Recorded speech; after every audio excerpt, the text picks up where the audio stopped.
नमस्कार दोस्तों, आप देख रहे हैं एनएसपी न्यूज़। मैं चंदन पांडे स्वागत करता हूं आपके अपने चैनल में। आज हमारे साथ मौजूद है सुप्रीम कोर्ट के वरिष्ठ advocate doctor AP Singh ji. तो हम इनसे बात करने की कोशिश करेंगे कि जो किसानों का आंदोलन चल रहा है, आप देख ही रहे हो कि काफ़ी दिन से चल रहा है और अभी तक कोई मसला, कोई हल नहीं निकला है। और इनके किसानों के समर्थन में सुप्रीम कोर्ट में इन्होंने याचिका भी दायर की है, जो कि राष्ट्रीय अध्यक्ष हैं भानु जी, उनकी तरफ से इनका केस भी चल रहा है। फिर भी कोई सॉर्ट आउट, कोई अभी बात चल रही है आगे। तो हम इनसे बात करना चाहेंगे, क्या कहना चाहेंगे इस मुद्दे को लेकर के आप? देखिए, किसानों की समस्याओं को लेके जो कानून बना है उससे किसान संतुष्ट नहीं हैं। इन सब बातों को लेके भारतीय किसान भानु के राष्ट्रीय अध्यक्ष भानु प्रताप सिंह ने मुझसे याचिका माननीय सर्वोच्च न्यायालय में लगवाई है, जिस आधार पर काले कानून जो कहते हैं वो उनको चैलेंज किया गया है। उसमें बहुत सी भ्रांतियां हैं, बहुत सी कमियां हैं, वो किसान के हित में नहीं हैं। इन सब बातों को मद्देनज़र सुप्रीम कोर्ट में देश की सबसे बड़ी अदालत पर भरोसा करते हुए याचिका लगाई गई है। और सुप्रीम कोर्ट के इतिहास में पहली बार कोई किसान यूनियन अपनी मांगों के लिए माननीय सर्वोच्च न्यायालय में याचिकाकर्ता के रूप में आई है। तो मेरा यही अनुरोध है कि उसको जल्दी से जल्द सुनवाई की जाए और किसानों के साथ न्याय किया जाए और इन कानूनों को मंगा के माननीय सर्वोच्च न्यायालय उसको देखे। भाई, सुप्रीम कोर्ट ऑफ इंडिया भी देश के लिए है ना, देश के हित के लिए है। वहाँ भी न्यायाधीश हैं, वो भी किसानों, कोई भी ऐसा व्यक्ति नहीं है जो जन्म से लेकर मृत्यु तक चलने वाली प्रक्रिया के दौरान किसान का उपयोग ना होता हो, किसान की चीज़ों का उपयोग ना होता हो, किसान की वस्तुओं का उपयोग होता हो। हमारा देश कृषि प्रधान देश है, किसान देश की रीढ़ की हड्डी है। और ऐसी स्थिति में देश का अन्नदाता है, और अन्नदाता जब अपनी मांगों के लिए अपनी ही चुनी सरकार के आगे अपने ही देश की राजधानी में सीमा पर कड़कड़ाती ठंड में वहाँ पर भूख हड़ताल कर रहा हो, बैठा हो, आमरण अनशन कर रहा हो, तो हम जैसे बुद्धिजीवी, हम जैसे देशभक्त और देश के सभी देशभक्तों के लिए बड़ी चिंता का विषय हो जाता है। और ख़ासकर तब जब भारतीय जनता पार्टी का भी नारा था कि जब तक दुखी किसान रहेगा धरती पर तूफान रहेगा, सुखी रहेगा अगर किसान तभी बनेगा देश महान।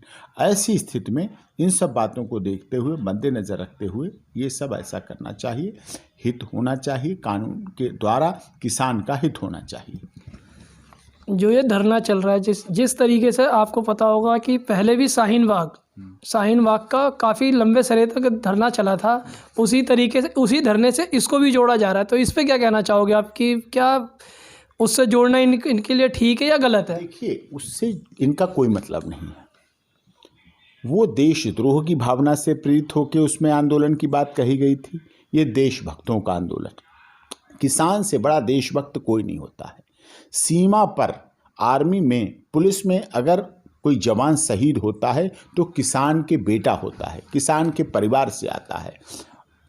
व्यापारियों का, बिजनेसमैन का, मल्टीनेशनल कंपनियों के मालिकों का बेटा कभी सीमा पर शहीद नहीं होता है, उसकी कभी मूर्ति नहीं बनती है।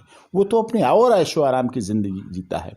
अगर देश की सीमाएं सुरक्षित हैं, अगर देश की राष्ट्रीय स्तर के जैसे सुप्रीम कोर्ट हुआ, राष्ट्रपति भवन, संसद, लोकसभा, विधानसभा, इन सब पर अगर हमारा राष्ट्रीय ध्वज लहराता है तो वो हवा से नहीं लहराता, वो इन किसानों के बेटों की शहादत के त्याग और बलिदान से लहराता है, उससे लहराता है। तो उनके त्याग, उनके परिश्रम, उनकी उसको बदला नहीं जा सकता, उनकी भावना को इस तरह से नहीं किया जा सकता। आप, सरकार कहती हम किसानों के लिए लड्डू दे रहे हैं, किसान कहते हैं जहरीला लड्डू है, हम नहीं खाएंगे। तो उसका समाधान करिए ना, आप कहीं उस पर बैठ के बात करिए। क्या किसानों के आंदोलन, ये किसान कानून, कोई उसमें किसान शामिल थे? मल्टीनेशनल कंपनियों के लोग शामिल थे। उसमें अगर किसान शामिल होते तो अब शामिल कर लो, आप बैठा लिए, खुली चर्चा कीजिए, विज्ञान भवन में चर्चा कीजिए, सब किसान नेताओं को बैठा लिए, बुलाइए और फूट पैदा करने की बात की जाती है। किसानों के आंदोलन में कोई फूट नहीं है, सब एक हैं। ये किसानों का आंदोलन है, किसी यूनियन का आंदोलन नहीं है। पहले किसी भी राज्य में था, चाहे यूपी हो, बिहार हो, हरियाणा हो, पंजाब हो, कहीं के भी किसान थे तो वो अपने, जो उनकी समिति लगती है, समिति बाजार जिसे कहा जाता है, तो वो वहाँ पे अपना सामान बेचते थे, जो भी उपजता था खेत में। तो वो अब सरकार ने यही तो किया है कि अपना किसी भी देश में, किसी भी राज्य में अपना बेच सकता है। जो ऑथराइज थे सिर्फ पहले वही खरीदते थे, अब नहीं खरीदते, ऐसा बिल्कुल ख़त्म कर दिया है। तो ये किसानों के हित में है या फिर बेहित में है ये? नहीं, देखिए, जो दिखावा किया जा रहा वो हित का दिखावा जा रहा है। सच्चाई में क्या है, किसान का पेटीएम कौन है? किसान के पेटीएम ये नहीं जो शहरों में लगे हुए हैं, उनमें तो आपका जो पैसा जमा है वही निकल पाता है। किसान का पैसा जमा नहीं हो पाता है, किसान के बैंकों में पैसा नहीं होता है, किसान के खेत में पैसा होता है। दुनिया की सबसे बड़ी इंडस्ट्री खेती जो तालों में नहीं रहती, जो गोदामों में नहीं रहती, जो बंद रहती, खुले खेतों में रहती है, उद्योग है उनका। तो ऐसी स्थिति में जब किसान को कभी भी ज़रूरत पड़ती है पैसे की, शादी में, ब्याह में, डिलीवरी में, मुकदमे में, लड़ाई में, झगड़े में, किसी बात के लिए जब भी पैसे की ज़रूरत पड़ती है तो किसान आढ़ती के पास जाता है, पैसे लेके आ जाता है और अपना काम कराता है। तो किसानों की ये पेटीएम है। तो ऐसी स्थिति में अगर आप ये मंडी ख़त्म करेंगे तो आज मंडी ख़त्म ऐसे नहीं होगी। पहले मल्टीनेशनल कंपनियां अपनी गोदाम बनाएंगी, ऑफिस बनाएंगे। जब खूब ऑफिस बना देंगे तो वहाँ क्या होगा, उनके रेट बढ़े होंगे, मंडी के कम होंगे, तो किसान वहाँ दौड़ेगा, अधिक रेट के लिए जाएगा वहाँ। उसे जाने में परेशानी होगी, वो मैला कुचैला होगा, उसके शरीर में मिट्टी लगी होगी, उसमें पसीने आ रही होगी, वो वातानुकूलित होंगे, एसी कंडीशंस होंगे, ये बात थी। होगा क्या, पहले उनसे जैसे अगर बाहर मंडी में 700 रुपये में ले रहा है तो वो 750 में लेंगे। 3-4 साल तक ये क्रम चलेगा। 3-4 साल तक क्रम करने के बाद मंडी हैं वो ख़त्म हो जाएंगी, मंडी बंद हो जाएंगी और फिर आदमी वहीं जाने लगेगा। फिर वो रेट डाउन कर देंगे, फिर मजबूरी हो जाएगी आदमी को वहाँ देना, क्योंकि उसका तो काम वहाँ से ख़त्म हो चुका है। आप ये क्यों नहीं सोचते कि मल्टीनेशनल कंपनियाँ प्रकृति का स्रोत, जल तो प्रकृति का स्रोत है ना, जल फैक्ट्री से तो पैदा होता नहीं, जल तो धरती से, नदियों से, इनसे लिया जाता है। उस पानी को जो फ्री में मिलता है, उस पानी को भी ये मल्टीनेशनल कंपनियां पानी को भी लीटर 20 रुपये लीटर में बेच देते हैं। 20 रुपये लीटर में ही कंपनियां पानी को गांव में बेच देती हैं, उसी गांव बेच देती हैं जहां से पानी लिया है। तो सोचिए आप, इससे बड़ी और क्या विडंबना होगी।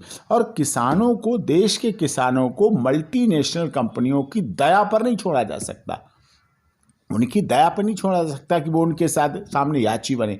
किसान प्रधान देश था, उद्योग प्रधान देश कभी नहीं रहा है। ये उद्योगों का महत्व तो है, उद्योग रोजगार देते हैं, उद्योग अच्छी चीज़ों का उत्पादन करते हैं, लेकिन वो अपना करते रहें जैसे इतने वर्षों से करते रहे। किसान को अपना उत्पादन करने दो, किसान को उसके अपने अधिकार रहने दो, किसान को अपनी ज़िंदगी देने दो, किसान को अपने हिसाब से चलने दीजिए। यही आवश्यक है कि किसान अपने हिसाब से चले। उस पर आप क्यों पाबंदी लगाना चाहते हैं, उस पर आप क्यों अपना थोपना चाहते हैं? आप मल्टीनेशनल कंपनियों के कहने पर, उनके इशारे पर, उनकी साजिश के दौरान इस देश को, किसान को बेचना क्यों चाहते हैं? किसान को वहीं काम करने दीजिए।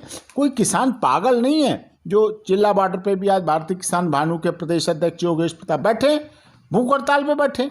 जो अन्न देता था, जिसने लॉकडाउन में किसी को भूखे मरने नहीं दिया, मोदी जी की एक अपील पर देश के किसानों ने किसी को भूखे नहीं मरने दिया लॉकडाउन के दौरान। आज वो भूखा है, आज वो अमन अनशन पे है और कोई सुनने वाला नहीं है। मेरा एक बड़ा सवाल है ये कि बॉर्डर पे जवान और खेत में किसान अगर कोई मरता है या शहीद होता है तो क्या इस तरीके का आंदोलन उस टाइम पे भी होना चाहिए या नहीं होना चाहिए? नहीं, देखिए, किसान और जवान, किसी समय इस देश में पूर्व प्रधानमंत्री आदरणीय पूजनीय लाल बहादुर शास्त्री जी ने एक नारा दिया था, जय जवान जय किसान। नारा दिया था ना, उन्होंने जय उद्योगपति तो नहीं कहा, जय फैक्ट्री मालिक तो नहीं कहा, जय व्यापारी तो नहीं कहा, जय राजनेता तो नहीं कहा, जय सत्ता वालों की तो नहीं की, जय जवान जय किसान।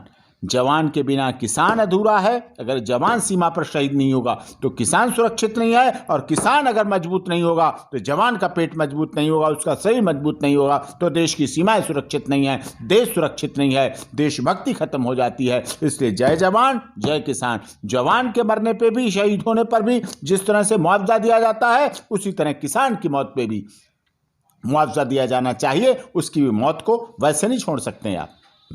अभी जैसे कि अभी चल रहा था, किसान से बातचीत भी हुई थी, तो उसमें लीडर खाली किसान होंगे।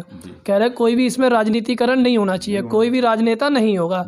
तो इसमें जिस तरीके से राजनेता आ रहे हैं, सामने राजनेता आ रहे हैं, उसके बाद देश विरोधी जो लोग थे, जो अपने देश में से टुकड़े करने की सोचते थे, वैसे लोगों के पोस्टर और बैनर देखने को मिले हैं इन रैलियों में। क्या कहना चाहोगे इस पे ये आप? गलत है। कुछ राजनीतिक साजिश हुई है इस आंदोलन को तोड़ने के लिए, बिखेरने के लिए। गलत खबरें फैलाई गई, होर्डिंग बोर्डिंग लगाए गए, उनके पोस्टर लगाए गए जो देशद्रोही की धाराओं में हैं, जो देशद्रोह के सामना कर रहे हैं, उनके उस तरह से लगाए गए, वो गलत है और गैर कानूनी है। उनका इस आंदोलन से कोई मतलब नहीं। और अगर कोई किसान नेता उस आंदोलन से जुड़े हुए हैं या वहाँ कोई ऐसे असामाजिक तत्व बैठे हैं तो उनके खिलाफ एक्शन लिया जाना चाहिए, उनके खिलाफ कार्रवाई करनी चाहिए।